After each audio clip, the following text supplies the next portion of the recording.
So get serious about your goals. Put them on paper. Write them down. There's all kinds. His goals, her goals, their goals. Business goals, financial independence goals, family goals. I mean, there's so many things to work on this that if you don't get busy and work on it, sure enough, the time will pass. And sure enough, 5 years from now, you'll wind up where you don't want to be, wearing what you don't want to wear, driving what you don't want to drive, being what you don't want to be. Now's the time to fix it. Now, here's the third step to your goals. Check the size of your goals and the kinds of goals. How big they are, what kind they are, affects you.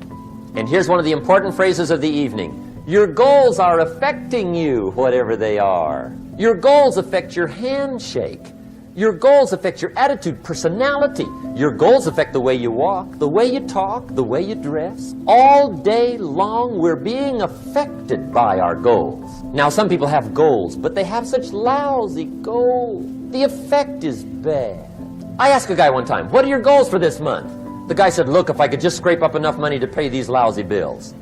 That was his goal. I'm not saying it isn't a goal. It's a goal, but it's such a lousy goal, the effect is bad. You don't jump out of bed on Monday morning and say, oh boy, another chance to go out and scrape up the money to pay my lousy bills. See, you don't do that. Usually you say, oh, not another Monday. And some people have so given up on life, they have joined the thank God it's Friday. How sad. Surely those are the same people, when life is over for them, will say, thank God it's over. Let me give you a Bible philosophy that teaches how to get whatever you want. That's the title of the next set of notes. How to get whatever you want from the Bible. Now again, I'm an amateur when it comes to the Bible. I'm not a pro. But this I can quote and I think that'll be sufficient. How to get whatever you want. Here's what it says if you're ready. It says, ask. That's it. End of notes. Ask. If there's one art in life to learn extremely well, that's got to be one of them. The art of asking. What does ask mean? Ask means, what do you want? And the formula is staggering. It says ask, and what? A guy ought to look into that.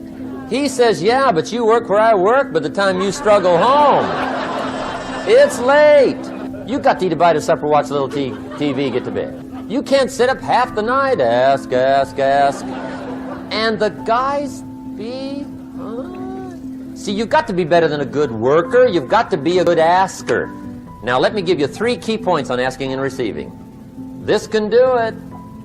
Number 1, asking is the beginning of receiving. Asking starts a unique process, mental and emotional. I don't even know how it works. All I know is it works. It's like pushing a button and all this machinery starts working. I don't know how. It just works.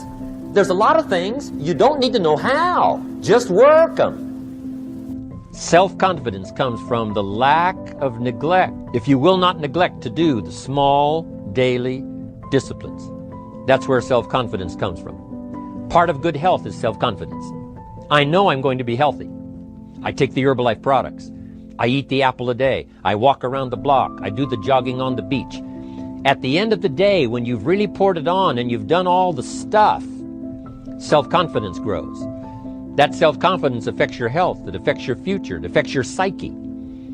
So this is true. One of the great powers is self-confidence. Self-confidence means willingness to do whatever it takes to achieve. Some people say, well, I'll do it for a little while and see what happens. You know, I'll try a couple of things. If that doesn't work, I'm out of here. And all of us know that kind of person doesn't have much of a future. But if you're willing to do whatever it takes. If I have to learn a couple of things, I will learn those things. If I got to learn 5 or 6 things, I'll learn all 6. If I have to take an extra class, I'll take an extra class. If I've got to read the books, I'll read the books. If I have to consult with people who know more than I know, I will do the necessary consulting. Whatever it takes, I will do. That starts to develop unbelievable self-confidence. Self-confidence also comes from the ability to rise above your circumstances, to rise above what happens, the petty little things, the discouraging things that would sink everyone else's ship except yours, that would cause someone else to quit early in the day, but you keep going. That kind of willingness to overcome all circumstances, whether it's the little challenges or the big challenges. If you're willing to do that, I promise you, this kind of power will work for you,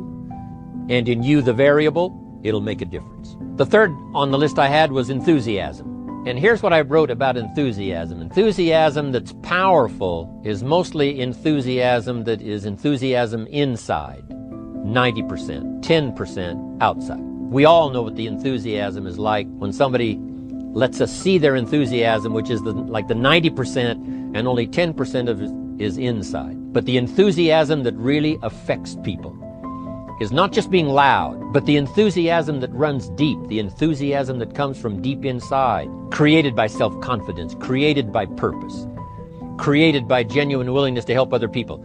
That kind of enthusiasm, knowing that you're going to get the job done, knowing you're going to affect people, knowing you're going to have testimonials flowing in from all kinds of directions. That kind of enthusiasm. A lot of it is quiet. A lot of it is unheard. And the 10% that's heard, it rings a bell. People call it genuine enthusiasm because they know that what you say in the outward display of your enthusiasm is only a small tip of the iceberg of the enthusiasm you feel inside that really motivates you to do the best job you can. Beware of the telephone and all other systems of communication, especially the telephone at home and systems of communication at home. And here's one of the best lines I've got for you for the weekend. Let all communication systems serve you, but don't let them intrude. When it comes time to have dinner with your family, you shut off all systems, unless the ones that can take messages silently. Don't let the phone ring. Don't let anybody intrude, come through the front door nor the back door, nor through the telephone or any other device. So you can't reach John and his family when he's having dinner. The President of the United States couldn't get through. If you develop that kind of a reputation, father, mother, when we have dinner, when we're visiting and have this time with our family, nothing intrudes. So don't let these clever little devices keep intruding. You've got to have a place that's sacrosanct, it's valuable. You don't let anything in for that period of time. Okay. Isn't that good advice? Excellent advice. Here's the next one. Read all the books. You know, I've only got a few notes here on time management, but if you've got some particular challenges, you run a big organization, a big corporation, you've got some challenges, there's plenty of books. It's a garden and you have to irrigate it and stimulate and tend to all the corners, particularly the ones you're starting to neglect. Maybe it's your left hand. Getting out of the box and engaging the recesses of your mind is the most important thing. And then you have the creative things happen. You don't just sit down and have them happen. You got to work and dream and go hard, and on top of that, something creative can happen. I'm pretty fearless, but I do worry about everything. But, you know, once again, you know, the book, and this is why Harper's asked me to write the book because of all my Tillmanisms, you got to know what you know and what you don't know. And I knew that I understood business. Now, don't ask me to, you know, go win an Emmy. I took guitar lessons for 4 years, and I still struggle playing a guitar. I can't draw a stick person very good, but I knew that I understood business. So I know what I know, and I know how to do due diligence on a deal. I don't worry about making a bad deal because I feel like that's what I know. So no fear when it comes to that. When I say that relationships are the most important thing in getting things done, when I look back at my career in the Navy and the SEAL teams, just about every single thing that I ever did was through relationships. So the amount of times that I looked at one of my subordinates and said, no, you will do what I'm saying because I'm in charge, I don't think I actually honestly ever said that one single time. I think it was always, hey, this is what we got to get done. How do you think we should do it? Do you think this is smart? And it was all based on relationships and up the chain of command too. There was never a time that one of my bosses said, hey, Jocko, shut up and you do what I told you to do. In Missouri, 1960s, a black and white television. And I remember seeing the very famous film of Nikita Khrushchev, taking his shoe off, pounding it on the podium, saying, we will bury you. And he was looking at me on the television. And this was symbolic of the Cold War between the former Soviet Union and the former United States, because neither one are the same country anymore. Right. No, he wasn't. In the early days, some of the guys were going barefoot in their Some of the guys, because they weren't going to fight, and then they got involved in the moment. They hadn't brought the right shit, so then they got involved in the moment, because the guys enjoy it.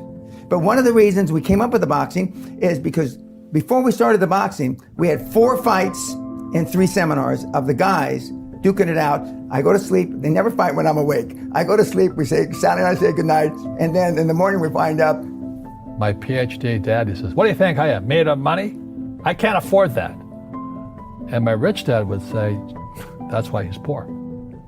Poor people say, I can't afford it, I can't do that, I don't have time. Because it's an escape. It's an escape. You know what I mean? It's easy to say, I can't afford it. Oh, I'm too tired. Oh, I can't go to the gym. You know, when you could go to the gym. But no, I can't. Truth is, I'm just too lazy to go to the gym. And so he had amazing mystical training at such an early age in the 1930s. And then by 16, 17 years old, he was the premier dancer for the San Francisco Ballet Company. He was the best ballet dancer in America at that time.